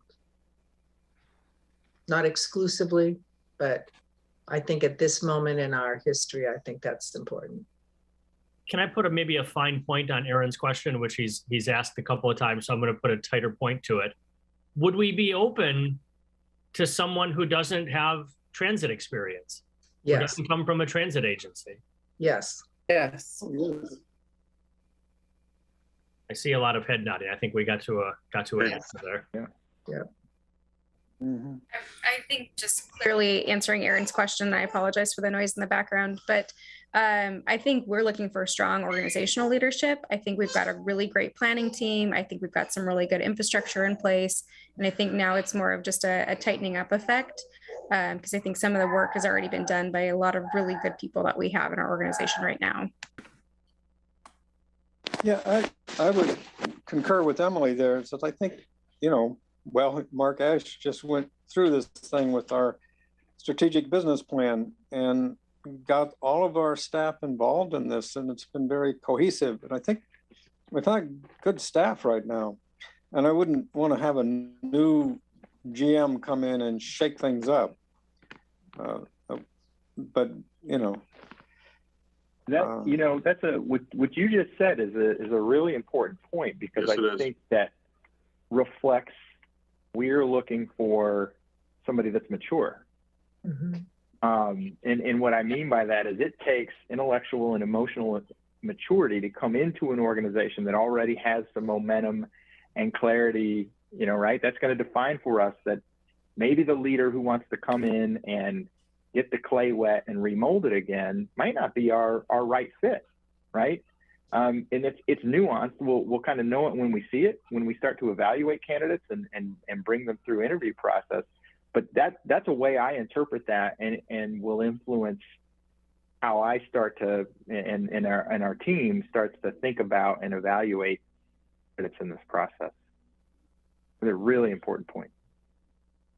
Okay. We'll probably have to wrap up somewhat soon. We got about 8 minutes left. We got you. I promise we'll be done on time. Thank you. I think that's a good start to that conversation. And again, I think we'll be flexible on that schedule. Things that we're going to do coming out of, post-retreat, assuming we keep that timeline and collecting this input, is put together then that tailored recruitment strategy to make sure we're looking in the right places. We've got a green light here today, for example, that we're not just looking inside transit circles. So we're going to be casting a broad net and being open to different experiences and different organizational experiences. So thinking about our personal relationships in the network that we do, leveraging social networks and relationships that we have in the industry and other industries, as well as where and how we post and strategically advertise the opportunity. So we'll put together a recruitment strategy that aligns with what we're hearing from a values and expectations role.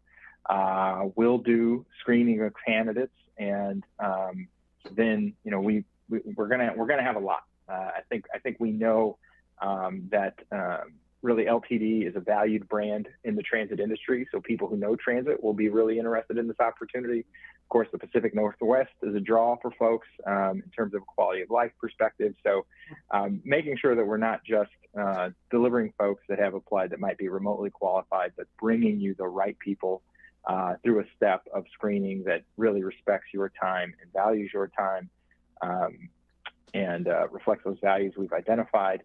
And then presenting you with a batch of finalists that we say, hey, these are the folks that we think would be worth your time for an initial review. And sometimes that interview process, you'll screen out folks, back on this step, when we give you finalists, that's a place for you to say, here's 8 people, we like these 6, you can leave those 2 at home, and or can sometimes happen, though part of why we go through this process on the front end to understand what success looks like is to bring you great people that you're excited about, so that we give you a really, really hard decision in terms of who you want to bring in to interview and who you ultimately decide to hire. Go into the interview process. This could have multiple rounds. I think that there comes a point in time to remember where we are recruiting them at the same time that they are applying for the job. And as we start to see who emerges as a leader, we want to bring them in sight. Somebody at this level may want to meet the team. They may want to see the community. Having those second personal interactions, we have a strong community engagement. This is an opportunity for them to meet with and engage community members via a targeted forum, which is not an uncommon step. So I think thinking about, you know, the multi-step process and interview rounds, that's still to be defined, but things we would challenge you to think about as a course of this process. And then the background checks and the screening and making sure that we've got a great person who is going to be, you know, pass with flying colors and move into the compensation establishment phase there. And those last two steps are really fluid and can move pretty quick as we close out and get to a place where we have somebody on board. So that's the general flow. As you look at this schedule, I want to make sure you know what you're reading. Those first two columns on the left are 2 whole months. And then the columns that follow suggest weeks. Again, this is a suggested schedule. We'll move as quickly as you want to move. So if we want to take more time on establishing the priorities and the core competencies, we will do that. We want to do what makes sense with you all and allows us to really collect that feedback that we desire to make sure we make a great informed decision and commit to a great informed process. Where we would see the next steps going are to reconcile on our list and initiate and conduct the community engagement process. Here we're still working from that inflection point of December 1, but we can again adapt around that. We'll be totally flexible. And I'll go back, and if you have any questions on schedule or anything like that right now, happy to answer any questions. And I think we have 3 minutes left, if I'm not mistaken. You did a nice job. You still left 3 minutes for questions, so nice job. I realized that I didn't chime in about the values at all or on that slide. And really quick, I would just say my 3 things would be probably community champion, someone with heart, and someone who's authentic. And when I say community, I don't mean the community, I mean communities. So an internal community and external communities. So in these last moments, were there any burning questions or anything board members want to ask the Transpro team? Will we have them all here? Can I ask for 3 more words to elaborate on the meaning of heart? Yes. Heart meaning just passion, and I think Mark said selflessness earlier, so I would add that. All right. Great, thanks.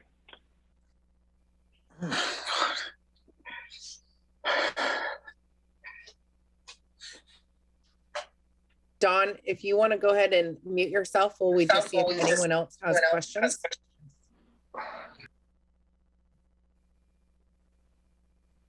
Okay, Susan, Michelle, Emily, any last words? Okay, no from Michelle. Lots to think about. Okay, yes, absolutely. Yeah, this is where the real work begins. Okay. We'll follow up with a survey sample for you. Thank you. Okay, well, thank you for being here this evening, especially because you're on East Coast time. We always are truly grateful and indebted to you because it's much later there than it is here. So thank you for just engaging with us tonight. Great presentation. This feels good. I'm hopefully speaking for the board of directors that it feels good. We're excited to engage in this process, and so appreciate this. And we look forward to what happens next.